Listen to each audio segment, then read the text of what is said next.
malgré les apparences d'aujourd'hui surtout. Marseille, c'est en France. C'est une vision racialiste, presque raciste, que de dire que les étrangers ne sont bons qu'à faire le ménage. C'est pas que ça quand même, les étrangers, enfin je pense. Quand je vois un animal qui a un bec de canard, des ailes de canard, une queue de canard, et qui fait coin-coin, j'appelle ça un canard. Et ce qui est vrai pour les canards, est vrai aussi pour les crasseux, est vrai pour les crapules. La situation dégénère dans tous les domaines, tout ça donne raison, je dirais pas au prophète, au visionnaire Jean-Marie Le Pen. Pourquoi ça l'a pas fait, Éric Zemmour? Il y a eu la guerre en Ukraine, ça a rebattu les cartes. Le premier missile lancé par Poutine, il atterrit pas en Ukraine, il atterrit sur la gueule à Zemmour. La masse impose son modèle. Et le modèle, c'est le modèle musulman, c'est le modèle de la charia.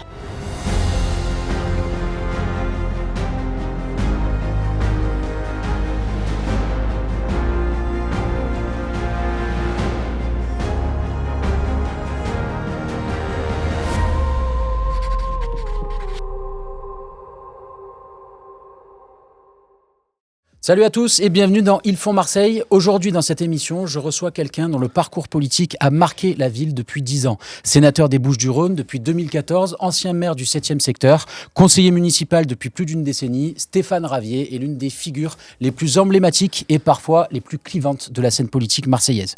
Passé par le Front National, par le Rassemblement National, par Reconquête, il est désormais à la tête de son propre mouvement, Marseille d'abord.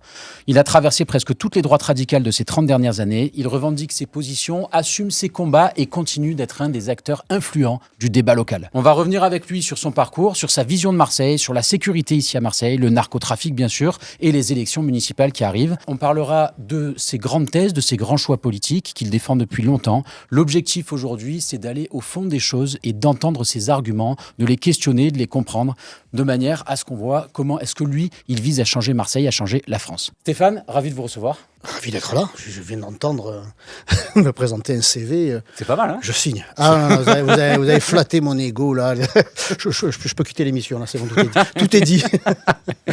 Alors Stéphane, merci beaucoup d'être là. Merci à vous de me recevoir. On va la faire en 3 temps, si vous le voulez bien. On va d'abord parler de vous, de votre parcours. On va parler ensuite de vos grandes idées, des grands débats politiques qui animent la France. Et après, on parlera plus spécifiquement de Marseille, si ça vous va bien. Ça me va, ça me va. Prêt ? Ok. Ça vous va ? C'est parti. Allez, c'est parti. Bon, déjà, toute première question. Vous êtes né à Gap. Bah, écoutez, chacun ses défauts. C'est pas diffusé sur Gap, si, c'est diffusé. Oui, je suis né à Gap comme mes 2 frères aînés. Celui qui allait devenir mon père, rencontrant celle qui allait devenir sa femme, eh bien, ils se sont rencontrés dans les Hautes-Alpes. Mon père bossait sur le barrage de Serponçon. Ma mère, d'origine italienne, s'était installée, elle avait suivi ses parents, il s'était installé à Tallard. Tout le monde connaît Tallard quand on est Marseillais. On passe par là pour aller à la montagne. Soit pour faire du parachutisme, soit pour aller à la montagne. Donc tout le monde connaît Tallard. Donc moi j'ai encore de la famille à Tallard et je suis né à Gap. Oui, je suis né à Gap. Nous sommes venus très vite à Marseille. Je devais avoir 3-4 ans, j'ai les photos, j'étais à l'école, vous avez des preuves, à la maternelle de la Morlaix. J'ai les preuves. Donc voilà, j'ai été très vite adopté par la bonne mère, donc bon, alors, après, je me sens marseillais. Vous grandissez, ouais, bien sûr, ça on le voit, vous pouvez pas mentir sur ça. Alors vous grandissez ici, vos études, on trouve assez peu de choses sur vos études, vous faites des... parce qu'il n'y en a pas beaucoup. Ah, c'est pour ça, d'accord. Parce qu'il n'y en a pas beaucoup. Je répète à l'envi que je suis diplômé de l'ENA et de l'IUT. L'ENA, c'est l'École nationale de l'affichage. D'accord. Et l'IUT, l'Institut universitaire du tractage. Ça, ce sont mes études supérieures, parce que je n'ai qu'un baccalauréat de sciences économiques obtenu à l'issue de ma scolarité au lycée Victor Hugo, à Marseille. C'est où? C'est quel arrondissement ça? À lycée Victor Hugo, c'est à côté de la gare Saint-Charles. D'accord. Okay. Entre l'université et la gare Saint-Charles. Collège Albert Camus, dans le 14e arrondissement, qui n'existe plus, qui a été une école de police. Donc voilà, ça s'arrête là. C'est pour ça que c'est assez bref. C'est pas la peine de faire des recherches. Disons que bon, moi, mon cursus universitaire, il n'a été fait que de... Il y a très peu de théorie, il n'y a que de la pratique. Mon université, c'est Marseille. L'amphithéâtre, c'est le 13e et 14e arrondissement, avec des travaux pratiques sur l'ensemble de la ville et puis ensuite au-delà. Ouais. Peu de théorie, et beaucoup de peu de diplômes, mais beaucoup de pratique. Bon. Et alors, effectivement, donc la pratique, ça passe notamment par l'engagement politique. Et là, vous tombez très tôt dedans, 16 ans, je crois. Je tombe dans la marmite des idées nationales, des références nationales, du patriotisme, dès l'âge de 16 ans à peu près. Il y avait un terreau familial, vous baignez là-dedans au départ ou pas du tout, non? Du tout. Je n'ai pas subi de traumatisme psychologique, manque d'amour, c'est pas du tout ce que je veux dire. Manque de confort matériel. J'ai grandi dans la cité, dans la résidence, parce que c'est toujours une résidence de la Morelette à Saint-Joseph, une copropriété, qui fait partie malheureusement désormais de ces copropriétés pour qui l'État intervient parce qu'elles ont implosé. On y reviendra peut-être. En tout cas, quand j'étais enfant et ado, il y faisait très bon vivre. À la Morelette, il y a des espaces verts partout, il y a une école maternelle, une école primaire. Il y a toujours maternelle, primaire, des stades, la piscine des Micocouliers, des commerces de proximité, la mairie de secteur, le bus, voilà, il y a tout ce qu'il faut dans ces quartiers.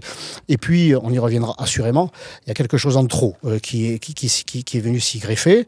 Donc moi, j'ai grandi là dans une confort matériel. Encore une fois, j'étais le dernier de 3 le Caganis. Hein, donc peut-être qu'on va penser que j'ai été trop couvé, trop d'amour, mais par des parents qui n'étaient pas politisés. C'était plus ma question. Est-ce que dans un contexte familial national, avec des parents qui étaient animés par le sentiment national ou pas particulièrement? Non, pas particulièrement. Mon père, comme disait Coluche, qui bossait à mi-temps, c'est-à-dire 12 heures par jour, ouvrier, électricien, qui travaillait à l'étranger dans une grosse boîte du BTP Dumez, qui existe encore, qui ne m'a pas transmis le virus de la lutte des classes. Pourtant, lui, fils d'ouvrier et responsable du Parti communiste de la Savoie, responsable de la CGT, mon grand-père. Hein. Mais mon père n'a pas attrapé ce sale virus du communisme, cette maladie mentale qu'est le communisme, et il ne m'a donc pas transmis cette vision de la société, de lutte des classes, d'opposition entre l'ouvrier et le patron. Mes frères et moi, nous avons toujours été élevés avec cette idée, cette réalité que l'ouvrier a besoin du patron et que le patron a besoin de l'ouvrier. L'ouvrier, sans le patron, il n'a pas de boulot. Par contre, le patron, sans l'ouvrier, le boulot ne peut pas se faire. Et donc lui, il cherchait à obtenir un emploi rémunéré à la hauteur de ses efforts. Et ce qu'il a toujours obtenu, donc il nous a transmis à mes frères et moi cette valeur du travail, que le travail, c'est pas, ça n'oppresse pas, ça libère, mais qu'il faut faire des efforts. La devise familiale, c'est il n'y a pas de feignant chez les raviers. Et qui sait fêter, sait travailler. Quand mes frères, parce que moi, j'étais pas fêtard quand j'étais jeune, mais mes frères un peu plus. Et quand le lundi matin, parce qu'ils avaient bringué tout le week-end, il fallait bosser, s'ils ne se levaient pas, c'était pas du cocooning, lève ton cul et va bosser. Ouais, c'est ça. On a été élevés comme ça, pas à la trique. Hein. Le seul coup dont je me souvienne et que j'ai jamais pris par mon père, c'est un coup de pied au cul parce que je suis arrivé en retard. On devait aller chez des amis à mes parents. Ma mère qui nous a élevés, je vous disais, mon père travaillait à l'étranger, un peu seule pendant plusieurs semaines, plusieurs mois. Je me souviens qu'elle avait la main un petit peu plus lourde, mais bon, on était chiants, quoi. On était chiants. Donc moi, j'ai grandi dans ces quartiers-là. J'y ai très bien vécu. Encore une fois, je n'ai jamais manqué de rien. Je suis allé à l'école publique de la Morelette. J'ai reçu des coups de règle par les instituteurs quand je faisais le con. Et donc, j'en ai reçu quelques-uns de coups de règle, mais j'avais de bonnes notes. J'étais un bon élève, mais agité, quoi. Mais je risquais pas d'insulter le professeur, ni de le menacer, ni quoi que ce soit. Et j'en garde de très bons souvenirs. Et puis, naturellement, encore une fois, mes parents, mon père, non pas du tout politique, ma mère plutôt, pas gaulliste, mais une admiration pour le type. Il en impose. Une femme très timide, très réservée, qui ne risquait pas de militer ou de. Tout comme elle avait pu se mettre dans un trou de souris. C'est marrant. Pareil que vous, tout timide, tout réservé. C'est marrant. pareil. Moi, très timide, enfant, très timide. Et même adolescent, c'est la politique qui m'a soigné ou qui m'a fait, ça a dégénéré.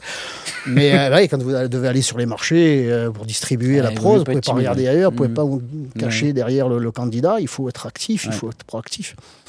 Donc un quartier où faisait très bon vivre avec des Marseillais de souche, des Marseillais d'origine italienne, comme ma mère l'était, finalement comme je l'étais aussi d'une certaine manière. Mais des Marseillais, quoi, des Marseillais. Et puis un phénomène a commencé à se développer dans mon quartier, dans mon arrondissement, dans ma ville. Ce phénomène, c'était celui de l'immigration.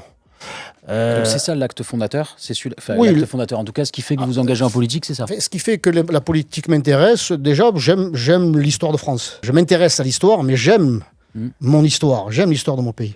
Je lui trouve beaucoup de vertus, beaucoup de points forts, beaucoup de fierté à en tirer. Et je baigne déjà au collège, au lycée. Dans cette atmosphère, la France est de la merde. L'histoire de France, il faut se repentir, il faut en avoir honte, il faut s'excuser, c'est la repentance permanente, l'immigration c'est une chance, etc. Donc j'écoute ça. J'écoute, bof.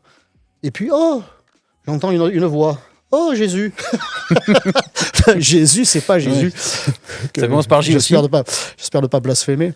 Non, c'est Jean-Marie Le Pen. C'est Jean-Marie Le Pen. Et il dit non, l'immigration, c'est pas une chance. Dans toute l'histoire des nations, ça n'a jamais été une société multiculturelle. Simplement à terme, c'est une société multiconflictuelle. Et je me dis, c'est lui qui a bon. Stéphane, quand vous vous lancez, 16 ans, on est en quelle année ? Il est utile de le dire. Non, 16 ans, non, en 1985. Ouais, 85-86. D'accord, pour recontextualiser par rapport au mouvement du Front National et à sa montée progressive. Oui, voilà, il y a eu le tonnerre de Dreux en 83, le Front National obtient 35 députés ou 33 en 1986 à la faveur des élections législatives au scrutin à la proportionnelle.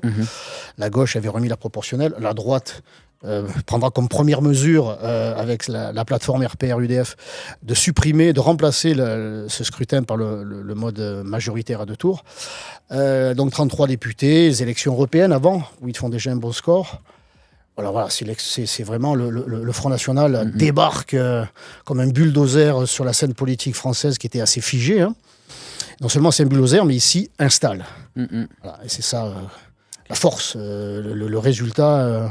Ce qui est à mettre au crédit de Jean-Marie Le Pen, entre autres, c'est non seulement avoir pu créer le Front National, ça c'est pas très compliqué, moi-même j'ai créé un mouvement, donc vous allez à la préfecture, pas compliqué. C'est de l'installer dans la durée. Et c'est donc ce qui s'est passé, et à partir de là, je l'ai suivi.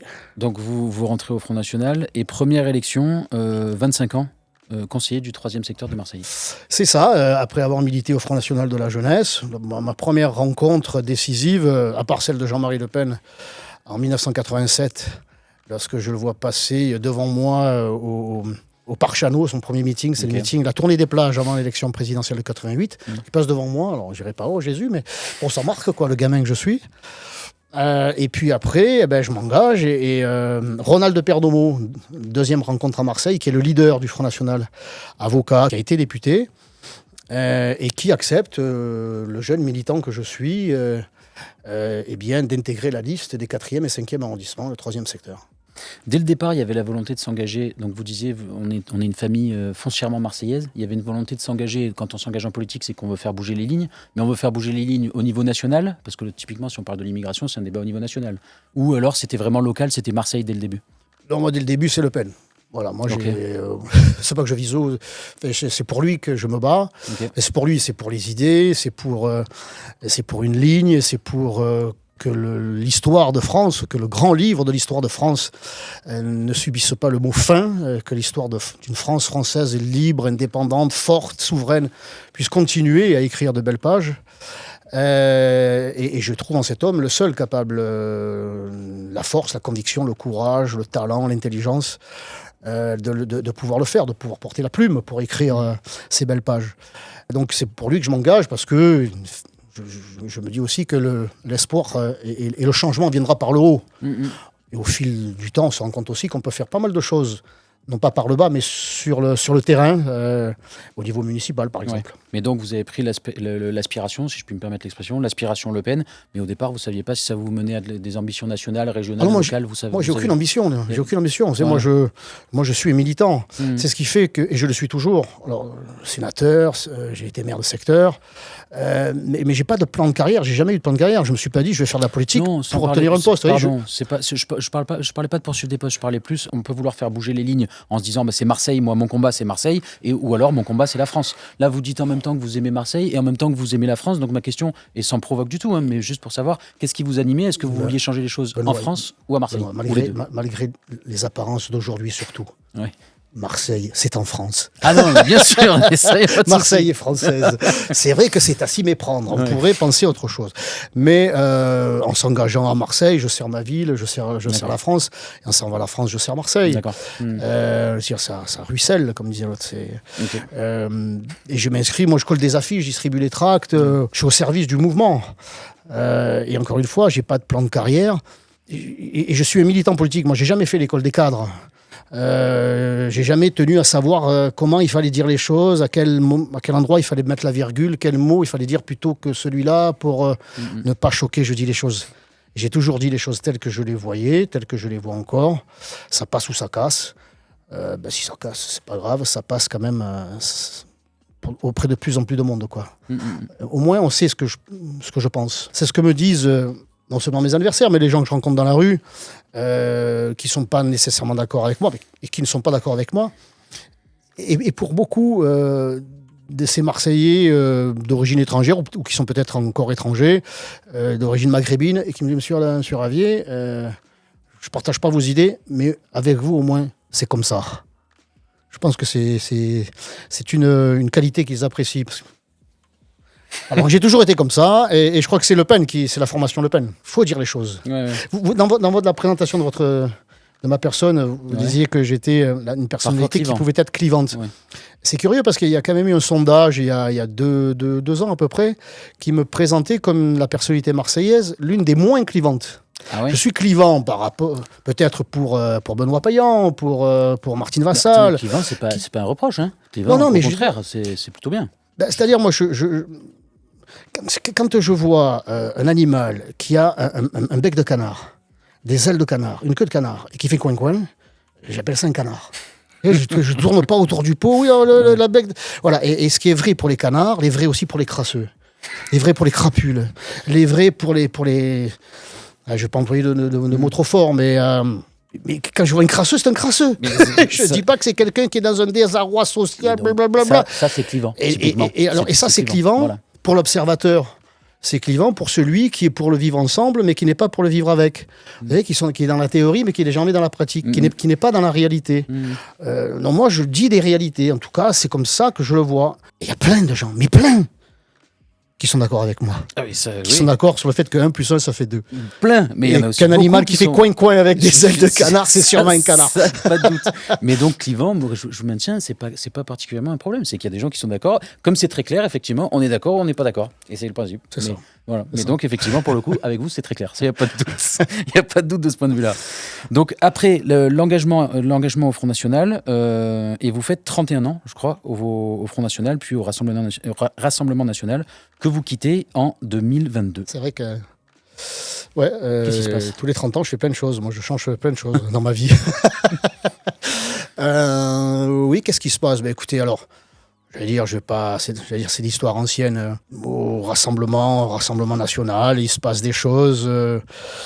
Je sens que je n'y suis peut-être plus trop le bienvenu, en tout cas ma personnalité, le fait que vraiment, il y a vraiment rien à en tirer de ce pauvre Ravier, il ne changera jamais, putain, c'est un boucan avec ses jeux de mots pourris, et son grand remplacement, et blablabla. Et c'est plus trop la ligne, en tout cas, qui doit être médiatisée, qui doit être portée. Pour certains, ils n'en pensent pas moins, mais bon, c'est pas comme ça qu'il faut faire désormais. L'époque Jean-Marie, l'époque où il faut y aller au bulldozer parce que c'était nécessaire, je disais, pour installer le Front National dans ce paysage politique figé, il fallait un homme...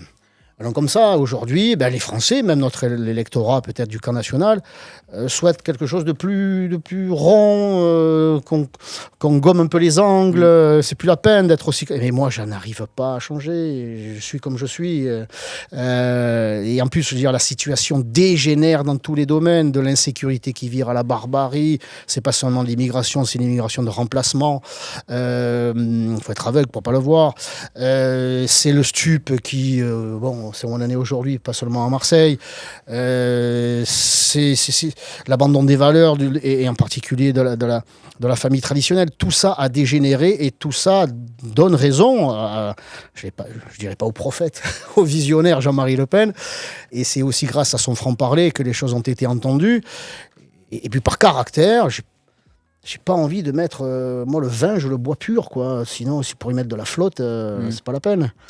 Les Français ont plus que jamais besoin de vérité. Mais donc, il y avait un rejet, enfin, je sais pas si c'était un rejet, mais un désamour. Il y avait un désamour, et il y avait un désamour au RN, et puis il y avait un amour proposé par Reconquête.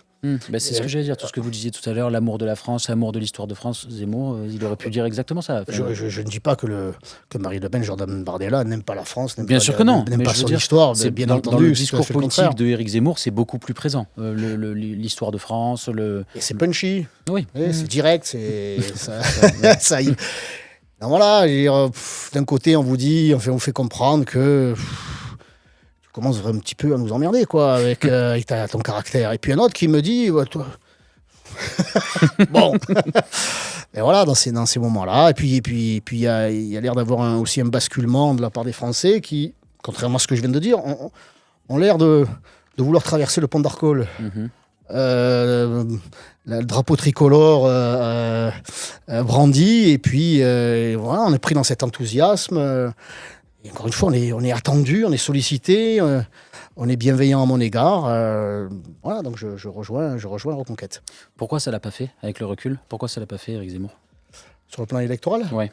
Qu'est-ce qui a manqué? Est-ce qu'il y a eu des erreurs? Oui, bien sûr qu'il y a eu des erreurs. Il y a des erreurs chez tout le monde. C'est aussi pour ça qu'au Rassemblement national, on me supportait de moins en moins. Au lendemain des élections régionales, j'avais fait savoir qu'on n'avait pas décroché la région Provence-Alpes-Côte d'Azur. C'est peut-être qu'on n'avait pas su parler à nos électeurs. Moi, il me semblait que c'était pas faire dézinguer la présidente que de se faire son autocritique, même localement. Localement, le candidat, moi, on pouvait... donc il est évidemment que tout le monde en fait des erreurs. Et Éric a dû en faire, c'est évident. Putain, c'est sa première présidentielle, donc il a été longtemps observateur. Mais de passer d'observateur critique en tant que journaliste à candidat lui-même, c'est deux mondes différents. Et puis il y a eu la guerre en Ukraine, ça a rebattu les cartes. Il n'y a plus de campagne. Il est à 16%, je crois, encore en janvier-février, quand le premier missile lancé par Poutine, il n'atterrit pas en Ukraine, il atterrit sur la gueule à Zemmour. Ouais. Sur sa campagne, boum. Non, mais il n'y a plus de campagne. Il y a un contexte conjoncturel défavorable, il y a quelques erreurs ici ou là, c'est ça qui a manqué en fait. Et puis on ne parle plus que du pouvoir d'achat. La campagne, le sujet immigration et sécurité, identité, est complètement écarté. Marine Le Pen a sur ces sujets-là plusieurs longueurs d'avance. Et puis Macron nous dit, moi, la campagne c'est fini, je dois sauver le monde. Donc il n'y a plus moyen vraiment de mettre programme contre programme. La campagne, j'allais dire, est confisquée. Et puis il y a un électorat qui finalement retourne au Rassemblement national pour être assuré d'une candidature au second tour. Bon, voilà, c'est ainsi. Vous restez quand même 2 ans à Reconquête et 2024, vous quittez. C'est ça. Je vous repose la question, qu'est-ce qui s'est passé? Qu'est-ce qui s'est passé? Moi, j'ai pas vraiment de problème avec Éric ni avec Sarah. Mais moi, je suis un ami, un soutien de Marion Maréchal. Bon, Marion et la direction de Reconquête, ça s'est pas très bien passé, on va dire. Il lui appartient, si elle le jugeait nécessaire, d'y revenir. Toujours est-il que moi, à partir du moment où elle quittait Reconquête, c'est par lien, je ne me sens pas avoir une laisse autour du cou, mais par lien d'amitié et par soutien et adhésion idéologique, j'ai naturellement suivi Marion.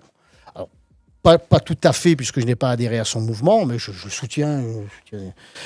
Mais j'en ai profité. Je me suis, à partir de là, concentré et consacré à Marseille, en ayant créé Marseille d'abord et en mettant toutes mes forces dans le combat marseillais. Et donc aujourd'hui, vous n'êtes plus encarté, ni Reconquête, ni Front National, Rassemblement National, excusez-moi, ni l'un ni l'autre, et vous êtes à la tête de votre propre mouvement, c'est tout, si je puis dire. C'est déjà pas mal. Et sénateur. Je défends les Bouches-du-Rhône et Marseille en particulier au Sénat. Aujourd'hui, votre mouvement, idéologiquement, il se situe où? Si je prends ces deux familles politiques. Dans la droite nationale, populaire et sociale. On va dire que je fais encore je suis dans le passé, dans la nostalgie. C'est comme ça que se définissait le Front National à l'époque. La droite nationale, populaire, mais populaire, c'est pareil. C'est pas une vision de caste. On peut être tout à fait concerné par ce mot et cette appartenance quand on est un CSP++. On se sent populaire, on fait partie du peuple français, son histoire, ses traditions, ses racines. Droite nationale, populaire et sociale, parce que le social n'appartient pas à la gauche. Ce n'est pas une propriété de la gauche et on peut être social sans être socialiste. Eh bien, je me définis ainsi encore, dans la droite nationale, populaire et sociale. La droite, depuis, ayant tellement glissé au centre, je crois que vous avez reçu avant moi ici une certaine Martine Vassal, qui se dit de droite, mais qui passe le plus clair de son temps à chercher des alliances au centre, voire au centre-gauche. Et j'allais dire que c'est dans l'ordre qui est devenu naturel à droite depuis au moins une vingtaine d'années, c'est que la droite a tellement glissé vers la gauche, la droite dite républicaine, a tellement glissé vers le centre et la gauche, que ceux qui sont restés vraiment à droite apparaissent comme étant des soutiens ou des membres actifs de la droite radicale, voire la droite rance, la droite extrémiste, pour ne pas dire l'extrême droite. Moi, je me sens de droite nationale. Voilà, pas plus, pas moins. Donc, votre positionnement aujourd'hui, droite nationale, ça on l'a compris, et c'est vrai que vous avez évoqué le sujet en guise d'introduction, alors que je ne l'ai pas particulièrement amené, vous amenez le problème, en tout cas vous le définissez comme tel, de l'immigration. C'est le problème central. Pour vous, mais on a l'impression que c'est vraiment pour vous le cœur du sujet et que vous parlez quasiment que de ça, si je caricature. Non, moi je peux vous parler de natalité, je suis bien placé pour en parler. Ouais. On peut m'appeler là, je vais être papa dans quelques heures à nouveau. Je vous félicite pas encore. Vous voyez comme quoi, comme disait l'autre, la vie commence toujours demain. C'est pas la faute à l'immigration s'il y a un effondrement de la natalité française et européenne. Pour ne pas dire occidentale. C'est pas la faute à l'immigration s'il y a de la désindustrialisation. Il y a des sujets, la mondialisation, qui a basculé dans le mondialisme, c'est pas nécessairement de la faute à l'immigration. L'immigration, c'est un moyen qui, dans les années 60, a permis à certains grands chefs d'entreprise d'obtenir de la main-d'œuvre à bon marché. Hein. C'est plus le cas aujourd'hui. Je renvoie à une interview en noir et blanc de Francis Bouygues, le fondateur de la maison Bouygues, qui vantait un journaliste, la main-d'œuvre immigrée, qui, elle, était courageuse, travailleuse. Sous-entendu que les Français, on était les feignants, quoi. Comme si on n'avait pas construit ce pays avant, hein, les cathédrales, les routes, les ponts. Tout ça, on n'a rien fait. En réalité, c'était un moyen pour un certain patronat de bloquer les salaires, d'avoir une main-d'œuvre donc bon marché, socialement malléable, qui ne ferait pas grève nécessairement trop vite. Puis pour la gauche, ça a été une main-d'œuvre syndicale, puis électorale, puisqu'on naturalise à tour de bras et avec le droit du sol, on est très vite français dans ce pays. On en obtient très vite la nationalité.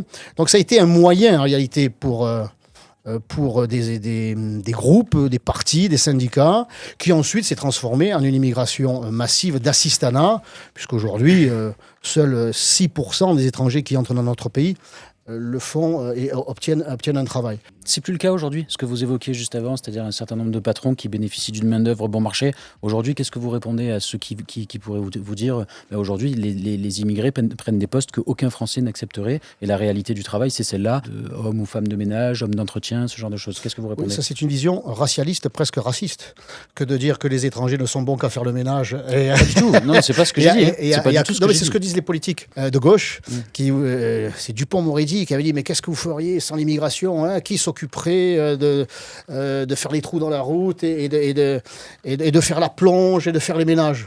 C'est pas que ça, quand même, les étrangers, enfin, je pense. Hein. Vous voyez, cette vision presque méprisante des immigrés, en réalité. Vous voyez, à force de vouloir en faire trop pour l'immigration, ils montrent la réalité, le fond de leur pensée. La vérité, c'est que les Français qui ont construit ce pays... Moi, je vous l'ai dit, mon père, il était électricien sur les chantiers. Il a participé à équiper le tunnel du Vieux-Port. Il fallait pas être feignant, hein. Roger Ravier, hein. Plus français que ça, tu meurs. Hein. Et je vous l'ai dit, à travailler à mi-temps, c'est-à-dire 12 heures par jour, à faire des heures sup pour pouvoir s'acheter son appartement à la Morelette le plus vite possible, ne pas dépendre des crédits, des banques, pour être un homme libre, j'allais dire, et que sa famille soit à l'abri. Et il m'a transmis ces valeurs-là. Seulement, il était payé, mon père, pour ce qu'il faisait. Il n'était pas sous-payé. Le problème, c'est qu'au fil des années, les salaires n'ont pas suivi l'évolution du coût de la vie et n'ont pas suivi parce que les taxes sur le travail n'ont cessé d'augmenter. Le coût du travail, il y en a un qui, depuis 40 ans, nous les brises menus et nous, les entreprises, parce que c'est eux la richesse, en tout cas qu'il a créé, des commerçants, des artisans, ils nous demandent à tous de nous adapter au monde moderne. Il faut s'adapter, il faut changer, il faut être en mouvement, il faut être en marche. Il n'y en a qu'un qui ne bouge pas son cul, c'est l'État. L'État qui continue à traire la vache à lait que sont les contribuables, moi, le commerçant, le chef d'entreprise, lorsqu'il donne 1400 €, 1500 € à un travailleur, en réalité, il en donne le double. C'est pas possible. Donc il faut réduire le coût du travail.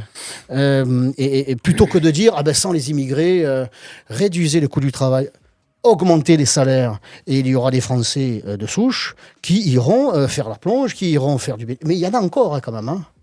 Parce que ça aussi, c'est une image, on en voit, mais il y a aussi des Français qui travaillent dans ces activités-là. Il ne faut pas non plus être dans le déni. Mais le problème principal, c'est le coût du travail. Est-ce qu'on peut dire quand même que la réalité aujourd'hui du marché du travail en France, la réalité aujourd'hui, c'est que les emplois peu qualifiés, est-ce que vous souscrivez à cette phrase qui consiste à dire que les emplois peu qualifiés sont aujourd'hui majoritairement pris par des immigrés ? Les emplois peu qualifiés sont peu payés. Oui. Voilà. Et on n'accepte plus, dans un pays dont on dit qu'il est l'un des plus riches du monde, de travailler pour des clopinettes, et surtout quand vous avez le prix ne serait-ce que de l'énergie qui a explosé, alors qu'on était leader sur le nucléaire, on s'est démerdé à devoir, paraît-il, être obligé d'augmenter le prix de l'énergie, etc., etc. Donc c'est d'abord un système économique de type soviétique, de socialiste. On a le pire de la droite et le pire de la gauche. On a le pire du libéralisme et le pire du socialisme. On cumule les deux. C'est-à-dire qu'on met en concurrence totale nos entreprises avec le marché mondial, la Chine, les États-Unis, l'Inde, qui ne respectent pas les normes, qui ne les respectent pas. Par contre, nous, on a décidé d'être le meilleur élève du libéralisme et même de l'ultralibéralisme. Et puis, vous y ajoutez là le pire de la gauche, le pire du socialisme, qui est la taxe, l'impôt, une surfiscalité délirante. Et aujourd'hui, on atteint des paroxysmes. Moi, je tire mon chapeau aux entrepreneurs. Moi, je suis fils d'ouvrier, mais je ne trouve pas anachronique de dire à l'entrepreneur à Saadé. Vous êtes social, mais vous êtes très libéral aussi. Je ne pense pas qu'il soit de ma paroisse. Mais ce type-là, il est riche à millions. Tant mieux pour lui, bravo. Il fait travailler des milliers de gens, des milliers de familles. Pareil pour le Arnaud, sur lequel la gauche dégueule encore. Ils nous ont pondu un emprunt obligatoire pour les riches.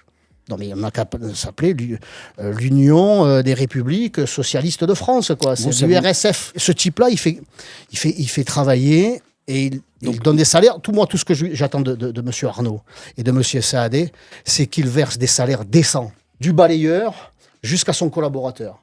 Voilà, des salaires décents qui permettent aux familles de ces gens-là d'être bien dans leur vie du 21e siècle, dans la deuxième ville du 6e pays le plus riche du monde. C'est ça que je leur demande. Sans rentrer dans le débat taxe Zuckman, etc., leur pas salaire, parce que du coup, c'est pas des salaires, enfin, qu'importe quel est le montage, mais leur rémunération exorbitante ne vous choque pas du tout? Non, moi, ça ne me choque pas.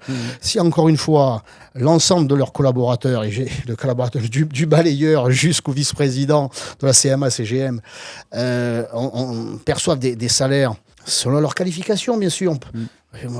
L'égalitarisme, c'est pas pour moi.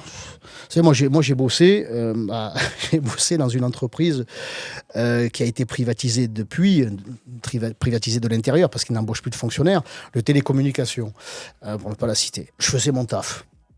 Mais pas plus. Commercial d'ailleurs, j'ai vu. C'est ça, vous étiez commercial, j'ai vu. Non, même pas, je n'étais même pas commercial. Moi, je vous vends une carte de mon mouvement, si vous voulez, sans problème. mais pour vendre un téléphone, okay. Non, ça m'emmerdait. Je me plaisais pas dans ce boulot, mais en tout cas, on m'avait filé un boulot. Moi, j'avais passé un concours. Le premier jour, c'était le 6 novembre 89, le jour de la chute du mur de Berlin. Je ne sais pas si j'y ai contribué d'une certaine manière, mais toujours est-il que moi, je faisais mon taf. Mais pas plus. Et il y avait des jeunes qui étaient embauchés, qui arrivaient après moi, plusieurs années après moi, et qui avaient, pour le même boulot, qui avaient une promo et pas moi. C'était normal, ils travaillaient plus que moi. Ils étaient meilleurs, ils en voulaient, ils avaient décidé de faire carrière, ils permettaient à l'entreprise de se développer. Vous êtes profondément libéral, d'un point de vue... Oui, vous êtes profondément libéral. Et c'est reconnaître...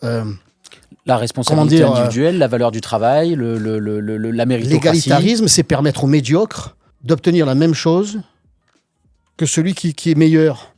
C'est une profonde injustice. Celui qui fait plus, celui qui travaille davantage, celui qui est meilleur, celui qui arrive premier aux 100 mètres. eh ben, il a la médaille d'or, celui qui est deuxième, et même si c'est à 1/10, il a que la médaille d'argent. Il sera sur le podium, mais un petit peu plus bas. Eh ben, c'est pareil dans le boulot, celui qui fait plus doit avoir plus. D'accord, et vous avez quand même dit tout à l'heure que vous étiez social. Donc votre aspect social, il commence où? Parce qu'on peut aussi dire que l'égalitarisme, c'est mettre tout le monde sur à ligne égalitaire au départ, de manière à ce que chacun ait les mêmes chances. Donc il y a un moment où l'État doit tendre la main.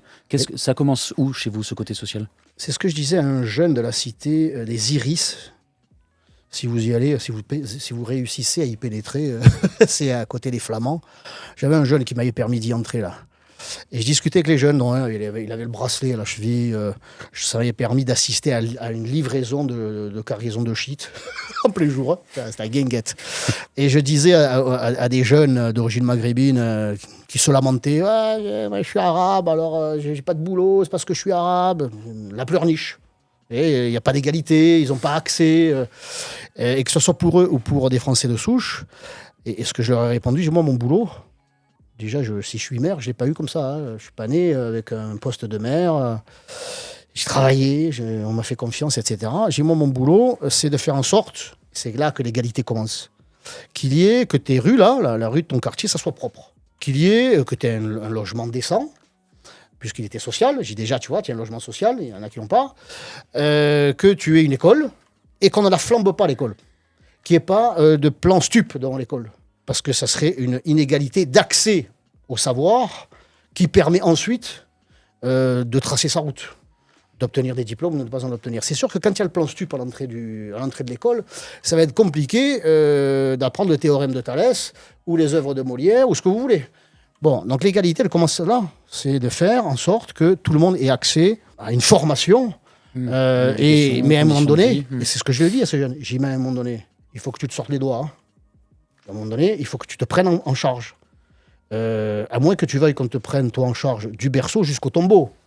Mais si tu veux être un homme libre, il y a tout dans ce pays qui peut te permettre, normalement, en ayant accès avec cette égalité de formation, de la maternelle jusqu'à l'université.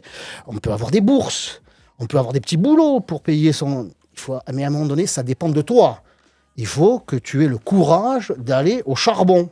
En ayant eu, et il est vrai, au préalable, cette égalité d'accès, et cette égalité, elle n'est plus possible aujourd'hui. C'est pas de mon fait, c'est pas du fait de Jordan Bardella, d'Éric Zemmour, de Marine Le Pen ou Jean-Marie Le Pen. C'est bien les responsables politiques aujourd'hui qui ont laissé s'installer le chaos dans tous les domaines et qui fait que selon l'endroit où on habite, c'est plus compliqué que l'endroit ou dans d'autres endroits. Ouais.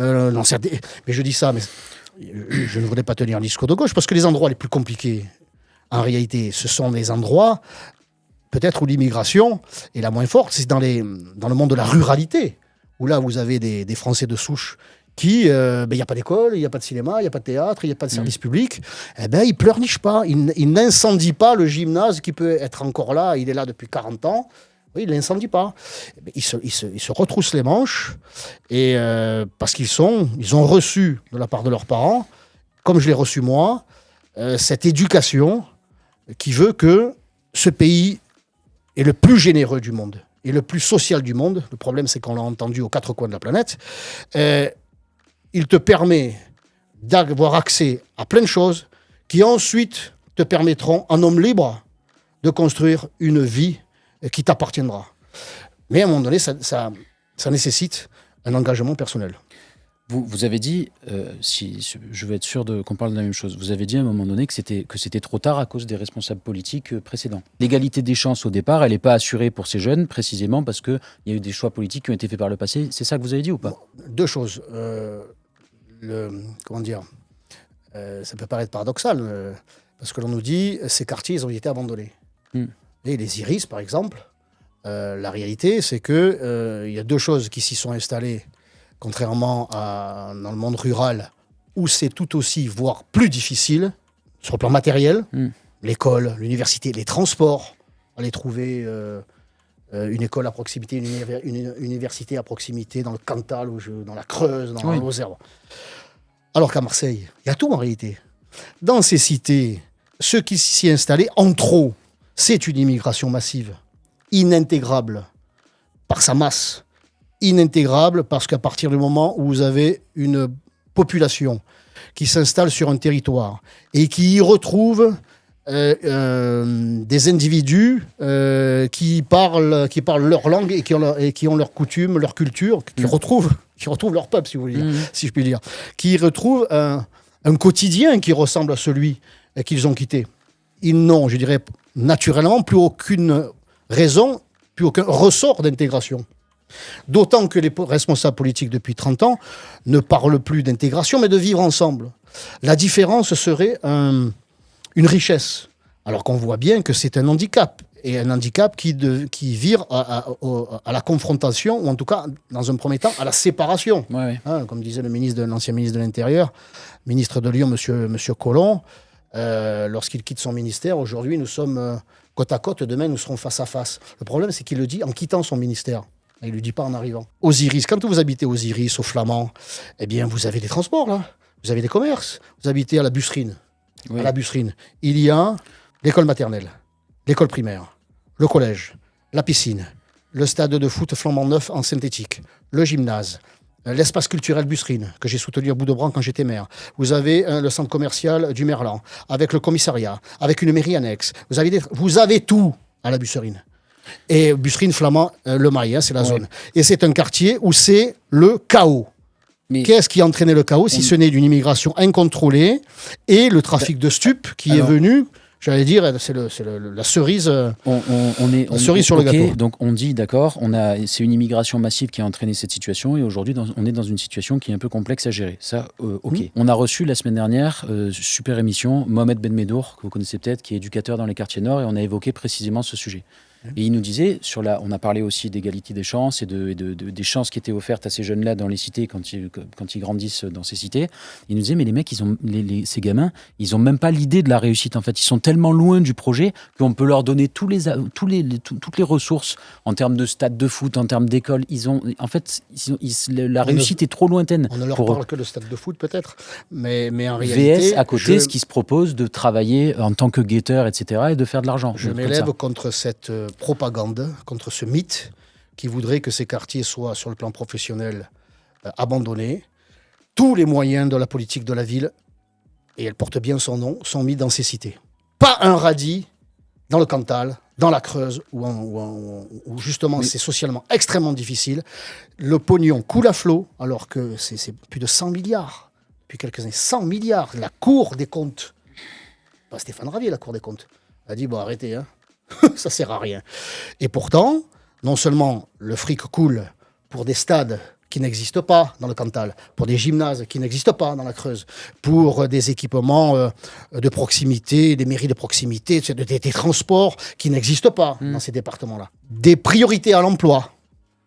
Les grandes entreprises comme celle qui m'a employé, priorité d'emploi dans les zones dites en difficulté. Priorité de subvention des associations. Vous savez, prenez les rapports du conseil municipal de M. Payan, c'est édifiant. Le fric, comment vous appelez ça là, les éducateurs, l'éducation nationale, il y a toujours plus de professeurs, des classes qui sont divisées pour qu'il y ait moins d'élèves. C'est l'accompagnement permanent. Et on voudrait nous faire croire qu'ils sont isolés, qu'ils sont... méprisé, ce n'est pas vrai. Ce n'est pas vrai. En fait, ce qu'on disait avec ce que nous expliquait Mohamed quand il est venu la semaine dernière à l'occasion de l'émission, c'est que ce sont des gamins qui souvent sont face à un sentiment d'exclusion, exclusion familiale, exclusion parce que ils vivent dans un sentiment d'être à part de la société, etc.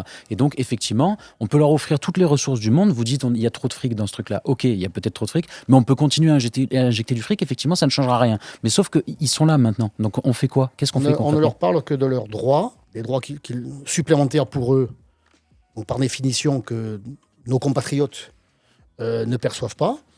On ne leur parle jamais de leurs devoirs. Vous disiez qu'il y avait des problèmes familiaux. S'il y a bien des problèmes que l'on ne peut pas résoudre, à moins vraiment de tout soviétiser, c'est bien des problèmes familiaux. Il y a déjà là, au départ, évidemment, quand vous avez... une cellule familiale qui ne correspond sans doute pas à celle qui est la nôtre. Quand vous avez peut-être le père qui est resté au bled ou qui est en prison, ou deux frères en prison, et une mère qui est dépassée, Je peux le comprendre. D'ailleurs, j'ai lu un entretien de Mme Vassal encore, je crois que c'est ce matin, qui disait, à propos du stup, tout ça pourra se régler grâce aux mamans. Il faut aider les mamans. Et les papas? Ils sont où les papas? C'est curieux, on ne parle jamais des pères. Ils sont où les pères? C'est Mme Galli elle-même, vous voyez qu'il arrive que le diable porte pierre, c'est une expression, qui disait il y a quelques années, le père il est au bled, et il vit avec les allocations que verse la France, la famille. Il prend les allocs, et il est au bled. Ça m'est Galli, pas Stéphane Ravier. Pas mieux. C'est pas tout le temps ça. C'est trop souvent ça. Je suis sûr que cet éducateur dont vous me parlez doit passer aussi une partie de son temps à faire l'éducation, effectivement, que le père ne fait pas en raison de son absence. Et je vous le disais, comme quoi c'est cohérent. Moi, mon père et ma mère, donc mère au foyer, faisaient quelques ménages pour mettre un peu de beurre dans les épinards. On en avait déjà du beurre, mais bon. Eh bien, on m'a toujours dit, il faut te lever le matin, vieux. Il faut avoir ton diplôme. Moi, j'en ai eu qu'un, mais j'ai passé un concours. C'est pas parce que j'ai bénéficié d'un privilège. J'ai passé un concours pour entrer dans cette administration. Bon, eh bien, c'est ça la vie. C'est un combat. C'est un combat. Donc, à ces jeunes, il faut déjà leur dire, vieux, tu vas pas pouvoir compter sur la société tout le temps. En bas de chez toi, regarde. Contrairement à... Il est sympa, là. Il faut sortir l'insécurité de ça. Il faut sortir le communautarisme de ça. D'abord, il faut stopper l'immigration. Si vous continuez à alimenter sans cesse, si vous occupez de 10 et qu'il en arrive 50, vous n'en sortirez jamais. Pour nous et aussi pour eux. C'est du perdant-perdant. On l'a évoqué à travers les différents sujets qu'on a évoqués. On a notamment parlé d'Éric Zemmour. Il parle beaucoup moins aujourd'hui, mais il parle d'immigration, mais d'islamisation aussi. Quel est le sujet aujourd'hui pour vous? C'est les deux? C'est plus l'un que l'autre? Comment le premier entraîne évidemment le second. Donc il y a un problème culturel, il y a un problème religieux. Comment vous le lisez ce problème? Je vous renvoie vers le sondage qui a été publié il y a quelques jours de l'IFOP, je crois, qui veut que, je n'ai pas les chiffres en tête... Il y a une majorité de jeunes musulmans en France, parce qu'ils se définissent comme ça. C'est ça le problème. Ils sont d'abord musulmans avant d'être français. Parce qu'ils sentent qu'ils font partie de la communauté musulmane, de la Oumma. Donc ils sont musulmans d'abord. Quelquefois même, ils se disent algériens ou marocains. Ils sont nés ici, les jeunes. De leurs parents aussi, souvent. Donc, vous voyez, ils ne se sentent même pas eux-mêmes encore français. Mais ils se sentent d'abord, pour une majorité d'entre eux, d'abord musulmans. Ça, c'est un problème de compatibilité entre l'islam et la République laïque? L'islam est compatible avec la République, oui, la République islamique. Ça colle bien, mais moi, encore une fois, vous savez, moi, je suis pas spécialement un génie, quoi. J'observe, je regarde ceux qui nous pondent des études. Moi, ma seule référence, c'est mon aire optique. Voilà, je regarde, j'écoute. Est-ce que cette immigration qui s'est installée il y a 40 ans, 30 ans, 30 jours, est-ce qu'elle est en voie d'assimilation, d'intégration? Est-ce qu'elle fait cette immigration comme ont fait mes grands-parents italiens? Est-ce qu'elle fait le sacrifice de ses origines? Mes grands-parents, ils ont mis leur italianité de côté. Je les ai jamais entendus parler italien chez eux. Jamais. Il n'y avait jamais eu un drapeau italien.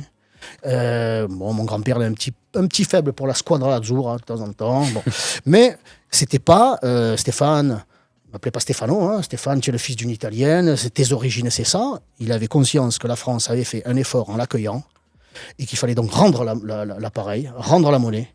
Et ses enfants, il leur a donné un prénom français. Et moi, mon oncle, il a fait la guerre en Algérie, évidemment, pour la France. Ils sont ce qui leur a permis d'être parfaitement, totalement français. L'immigration de ces 40 dernières années, qui n'est pas la même origine, je prendrai pour référence d'analyse le roi du Maroc Hassan II, répondant à Mme Anne Sinclair, il y a quelques années, ça se retrouve sur Internet, tant que l'immigration vers la France a été horizontale, c'est-à-dire européenne, tout s'est bien passé. Ce sont nos cousins européens, la barrière de la langue. Les Arméniens, les Espagnols, les Italiens, les Polonais, une fois qu'ils ont appris le français, leurs enfants étaient des Français.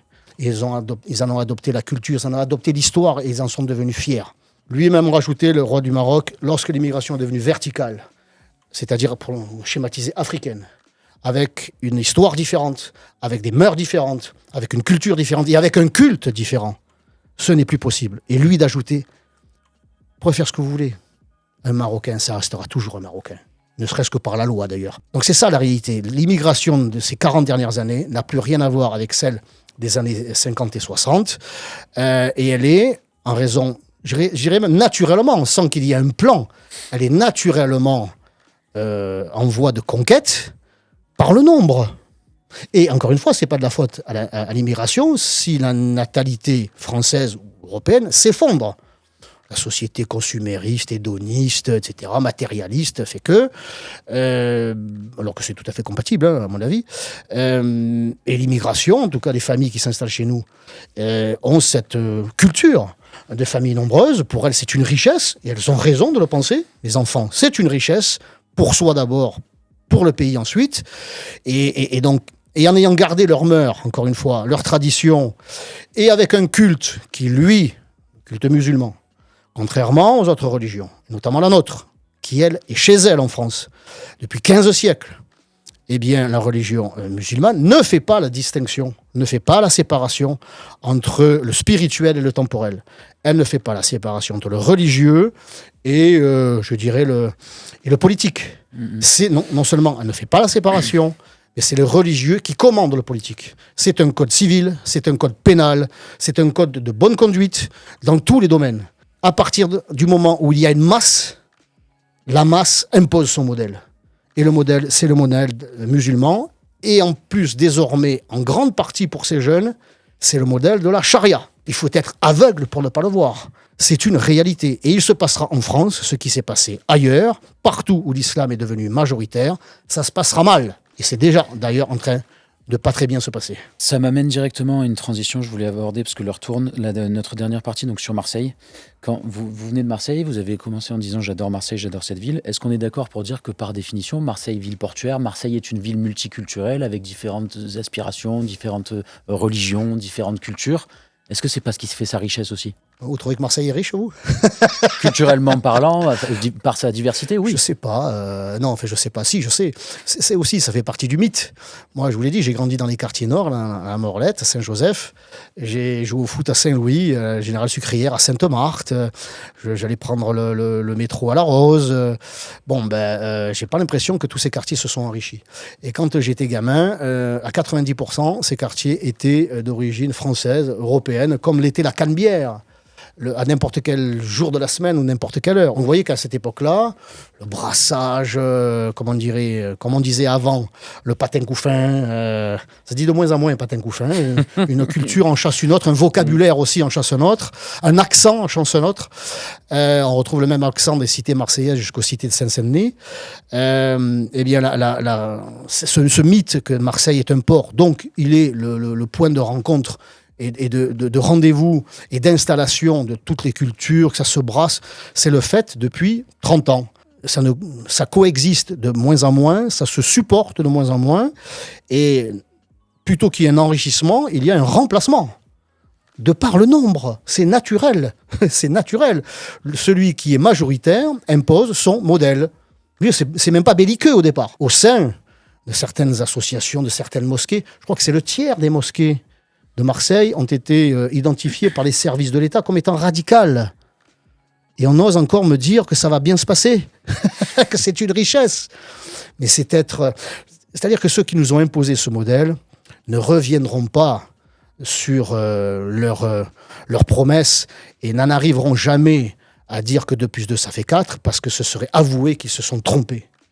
Et ils se sont trompés, et ils ont trompé les Marseillais, qui, à force d'une immigration de masse, participe à une émigration. Les Marseillais, du peuple historique de Marseille, quittent la ville sous la pression fiscale aussi, la saleté et ce modèle, l'insécurité galopante, le trafic de stupes, on n'en peut plus. Donc ils quittent Marseille, ce qui accélère le processus de remplacement, de notre savoir-être, de nos relations, ne serait-ce qu'avec les femmes. Moi, quand j'étais gamin ou adolescent, une femme qui portait une jupe, une jeune femme qui portait une jupe ou qui était en cheveux, comme on dit, on la traitait pas de salope. On la traitait pas de pute. Il s'est bien passé quelque chose entre-temps. Dans l'actualité marseillaise, donc le narcotrafic, si on en parle un peu, on parlait d'insécurité et de tout ce qui s'est passé avec Mehdi Kessassi. Comment vous lisez-vous cet événement ? Ça se lit directement au prisme de ces questions identitaires, de ces questions d'immigration qu'on a traitées juste avant ? Écoutez, 50% des petites mains du trafic sont des clandestins. Les têtes de réseau sont planquées souvent dans les pays du Maghreb ou à Dubaï. On les retrouve rarement en Finlande ou en Norvège. C'est quand même curieux. Bon, ça aussi, c'est une réalité. 67% de la délinquance à Marseille est le fait des étrangers et on ne compte pas les binationaux. Ça, ce sont les chiffres du ministère de l'Intérieur. Bon, donc il y a une vraie problématique là aussi. Il y a une vraie conséquence de la politique d'immigration. Comment est-ce qu'on travaille dessus ? On a reçu Martine Vassal, elle nous parlait d'un choc d'autorité. Comment est-ce que vous bossez ? Martine Vassal, elle découvre l'humidité de l'eau aujourd'hui, quoi. Il y a les élections dans 6 mois. Voilà. Oh mon Dieu, il fait jour à midi. Oh là, le feu, ça brûle. Oh là, putain, c'est emmerdant quand même. Hein. Ben oui, ma cocotte, moi, ça fait 15 ans que je te le dis. Que la drogue, c'est pas festif, que c'est de la merde. Et qu'il faut mettre en place d'abord, je suis le seul à le dire, hein, avec ce que je viens de dire, qui va être jugé encore radical, je suis le seul à parler de prévention. Voilà, il faut qu'il y ait une mobilisation générale. Le ministère de la Santé, des Sports, de l'Éducation nationale, tout doit converger vers cette réalité que la drogue, c'est de la merde. Mais donc on bosse sur le consommateur. Le consommateur, il doit en prendre plein la gueule lui aussi. Voilà, c'est pas normal que lui, il soit avec son joint. Vous marchez dans la rue à Marseille. Moi, je traverse la rue, il y a des types qui bossent, les chauffeurs-livreurs. Ils baissent la vitre, ça pue la bœuf. Ils sont défoncés, en train de travailler. Donc déjà, eux, c'est leur santé. On va dire, bon, tant pis pour eux. Mais il va falloir les soigner quand même, ça va coûter. Donc il faut qu'il y ait une prévention. Et puis c'est dangereux aussi. La première cause de mortalité sur la route, ce n'est plus la vitesse, c'est la consommation de stupes. Putain, on va en parler de ça. De la santé publique. Ce que ça coûte humainement et financièrement. Non, le stup, voilà, mais un joint, c'est festif, un rail de coke, c'est super. Vous êtes d'accord avec Macron, en fait ? Ça, c'est Pierre Palmade disait ça, que c'est super. Macron qui a fait une déclaration en disant que c'était aussi la faute des bourgeois qui viennent consommer de la drogue. Finalement, vous n'êtes pas si loin. Non, mais c'est pas que les bourgeois qui consomment de la drogue, c'est tout le monde qui consomme de la drogue. Il y en a, les bourgeois, oui, il y en a, mais là aussi, c'est du discours de classe et qui stigmatise, pour prendre un terme à la mode, la stigmatisation. Le bourgeois, il a bon dos, le bourgeois, hein, il a le dos large, le bourgeois. Mais la réalité, tout le monde. Vous savez qu'on ne peut pas verbaliser 2 fois un type qui a un joint au bec. Il prend 200 € d'amende. S'il paye tout de suite, c'est 150 €. Nous sommes le département qui verbalise le plus, nous disait la préfète il y a quelque temps. Et puis, d'un air un peu désolé, nous disait quand même, elle nous disait la vérité, il n'y a que 30% des amendes qui sont payées. Seulement 30%. Ah oui. Et ils n'en reçoivent qu'une. Vous ne pouvez pas en mettre une deuxième. Moi, je suis favorable à ce que non seulement ça passe, il y en a une deuxième, mais à 500 €. La troisième à 1000 €. Ils ne vont pas payer, on prend sur les salaires. On prend sur les prestations sociales. Mais on dit, vous comprenez, on ne peut pas croiser les fichiers. On peut mettre 67 millions de Français, on peut les enfermer chez eux pendant la période Covid. On peut mettre un procès verbal à un type dans un bistrot qui boit le café assis plutôt que debout, et on va me dire qu'on ne peut pas croiser 3 fichiers. Là aussi, il y a un manque de volonté politique donc pour bosser du consommateur. Pour bosser contre le narcotrafic, on bosse surtout contre le consommateur. Aussi. La répression, alors si on en vient, la répression directement contre les points de deal, c'est utile ? Ça sert à quelque chose ? Il faut continuer ? Ça dépend ce que vous appelez répression. Quand vous avez 50% de clandestins, et que ça fait 10 fois que vous les arrêtez, et que 10 fois il vous dit « je suis algérien », et que justement l'Algérie ne vous délivre pas les laissez-passer consulaires, vous le remettez dans la rue. Vous n'avez pas d'autre moyen dans ce cadre-là.